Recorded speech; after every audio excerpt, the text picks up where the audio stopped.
Hello everyone, in today's video I'm going to talk about present perfect tense. Hai semuanya, dalam video ini saya akan membahas mengenai present perfect tense.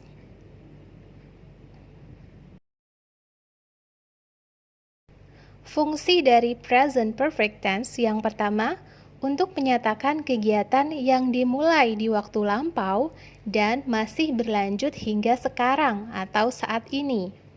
Yang kedua, untuk menyatakan sebuah pengalaman hidup.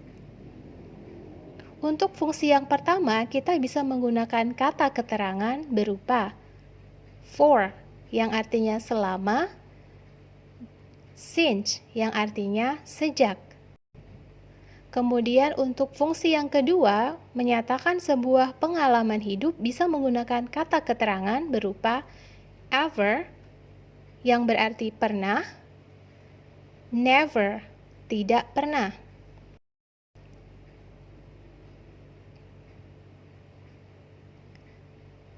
Selanjutnya kita bahas mengenai bentuk dari kalimat present perfect tense.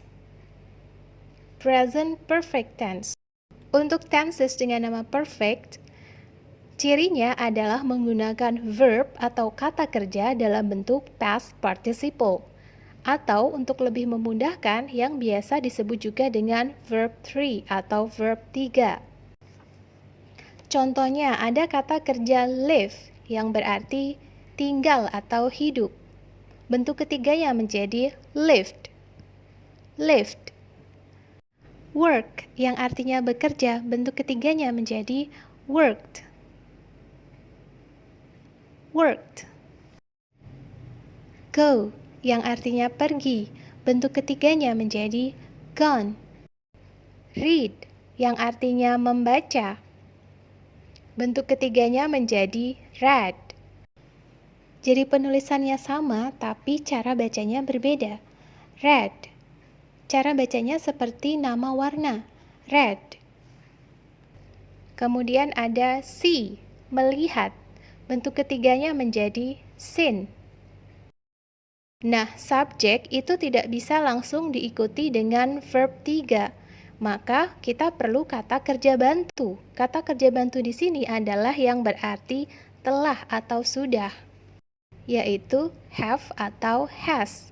Kita pakai have atau has karena ini merupakan bentuk present. Sesuai dengan nama tense-nya yaitu present perfect tense. Have atau has di sini artinya bukan memiliki atau mempunyai. Karena ini bukanlah kata kerja asli, tetapi kata kerja bantu yang artinya sudah atau telah. Penggunaan have atau has tergantung dari subjeknya. Untuk subjek I, you, they, we, I, you, they, we, maka menggunakan have. Untuk subjek he, she, it, maka menggunakan has. I have, you have, they have, we have, he has, she has, it has. I, aku, you, kamu, they, mereka, we, kita atau kami, he, dia, untuk laki-laki, she, dia, untuk perempuan, it, dia, untuk benda atau hewan. Kemudian I have bisa kita singkat menjadi I've. You have, you've. They have, they've. We have, we've. He has, his. She has, she's. It has, its. Sekarang mari kita coba membuat kalimat present perfect tense. Jika kalian ingin membuat kalimat yang menyatakan sudah atau pernah, maka kalian harus ingat present perfect tense.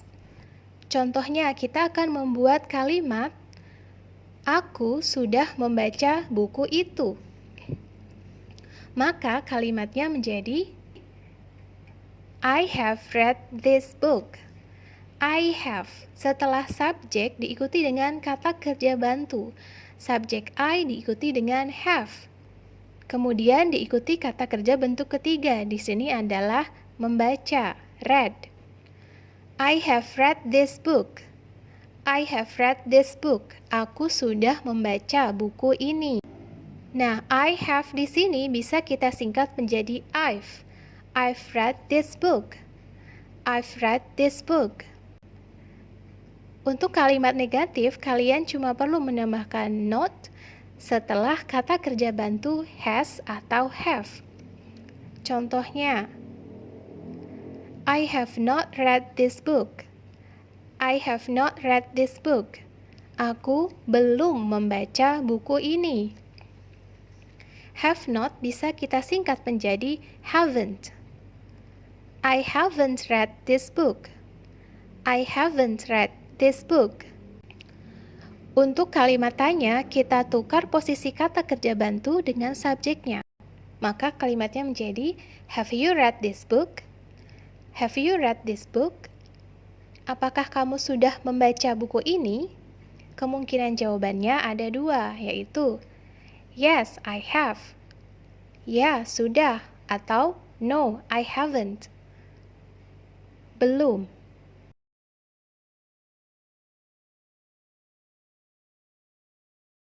Jadi, rumus dari present perfect tense yaitu untuk bentuk positifnya, subject plus have atau has plus verb 3 atau verb dalam bentuk past participle.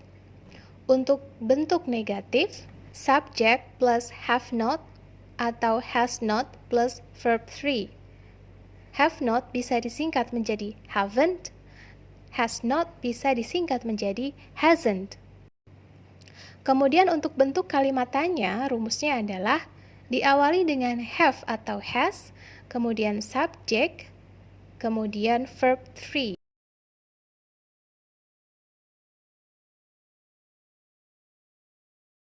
Sekarang kita lanjut ke contoh kalimat. Yang pertama, contoh kalimat yang menyatakan kegiatan yang dimulai di masa lampau dan berlanjut hingga sekarang. Contohnya ada, we have lived in Surabaya for 10 years. We have lived in Surabaya for 10 years. Kita sudah tinggal di Surabaya selama 10 tahun. Jadi kita mulai tinggal di Surabaya itu 10 tahun yang lalu dan berlanjut hingga sekarang. Sekarang kita masih tinggal di Surabaya. Yang kedua, you've worked here since 2015. Kamu sudah bekerja di sini sejak tahun 2015. Dimulainya di waktu lampau yaitu tahun 2015 dan sekarang masih bekerja di sini. Selanjutnya mari kita ubah kalimat pertama menjadi bentuk negatif. We have not lived in Surabaya for 10 years. We have not lived in Surabaya for 10 years. Kita belum tinggal di Surabaya selama 10 tahun. Untuk kalimat tanya, have we lived in Surabaya for 10 years? Have we lived in Surabaya for 10 years? Apakah kita sudah tinggal di Surabaya selama 10 tahun? Kemungkinan jawabannya adalah yes, we have, atau no, we haven't. Kalimat kedua, kita ubah ke bentuk negatif. You haven't worked here since 2015. Kamu belum bekerja di sini sejak 2015. Untuk kalimat tanya, have you worked here since 2015? Have you worked here since 2015? Apakah kamu sudah bekerja di sini sejak 2015? Bisa dijawab dengan yes, I have. Ya, sudah, atau no, I haven't, belum.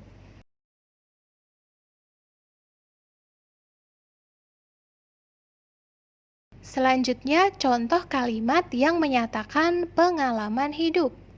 He has seen this movie before. Dia sudah melihat film ini sebelumnya. Contoh yang kedua, she's been to Bali this year. She's been to Bali this year. Dia sudah pergi ke Bali tahun ini. Di situ ada she's, singkatan dari she has. She has. She's been to Bali this year.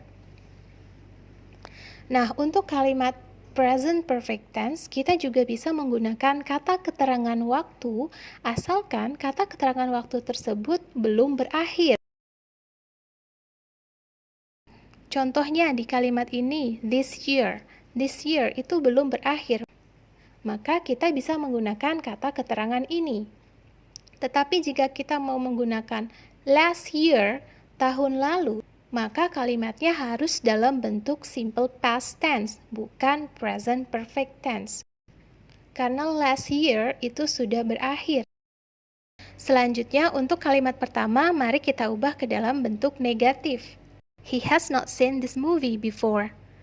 Dia belum melihat film ini sebelumnya. Kita juga bisa menggunakan kata never yang artinya tidak pernah. He has never seen this movie before. Dia belum pernah melihat film ini sebelumnya. Kemudian untuk kalimat tanya, has he seen this movie before? Has he seen this movie before?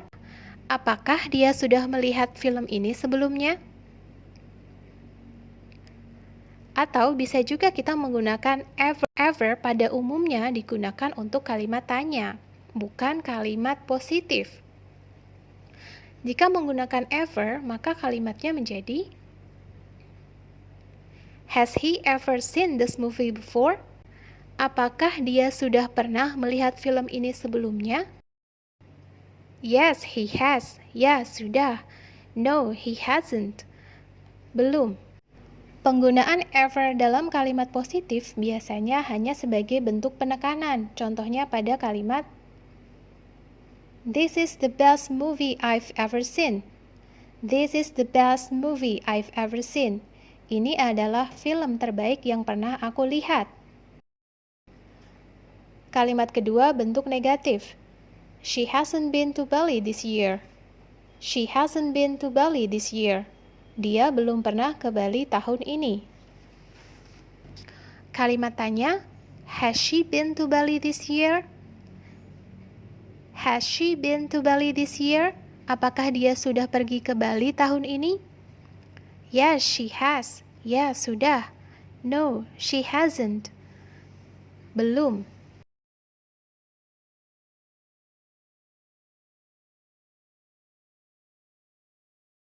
Selanjutnya perbedaan have atau has been dan have atau has gone. Have been atau has been artinya pergi dan sudah kembali ke tempat asal atau tempat semula. Sedangkan have gone atau has gone berarti pergi, namun belum kembali ke tempat asal. Contoh, where have you been? Where have you been? Pergi kemana saja kamu? Where has she gone? Where has she gone? Pergi kemana dia? Pada kalimat pertama, orang tersebut sudah kembali ke tempat semula. Sedangkan pada kalimat yang kedua, orang tersebut belum kembali ke tempat semula.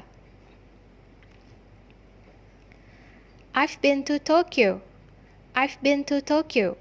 Aku sudah pernah ke Tokyo. She's gone to Tokyo for a week. She's gone to Tokyo for a week. Dia sudah pergi ke Tokyo selama seminggu.